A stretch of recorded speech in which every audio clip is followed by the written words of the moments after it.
是在地新闻，后来乡亲啊继续来看2019新型冠状病毒所引发的中国武汉的肺炎，这个确诊的病例快速来增加，过去2天就增加136个病例。咱台湾这边的专家讲，这个武汉的肺炎恐惊已经为有限度人传人进入到有效率人传人的阶段了。加上即摆胃镜头来判断是毋是有感染到病毒，必须都要通过体检才会当确定。所以只要为中国返来台湾的民众顶呼吸道若无爽快，一定要去看医生，主动来通报。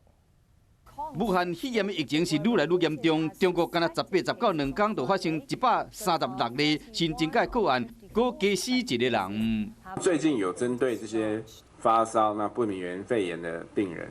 在家养，不然他们可能先前可能都只有集中在那个华南海鲜市场，因为增加了刚刚讲的那个措施，所以个案就比较多。为病例数字来看，医生初步判断，这个2019新型冠状病毒已经不是一公尺内接触10分钟以上有限度的人喂人，已经进入到生活中后接触都可能会着，而且传染力恐惊比2003年爆发的 SARS 还佫较强。从它所通报出来的临床病例跟数目，还有这个病毒的特性看起来，就它是类 SARS，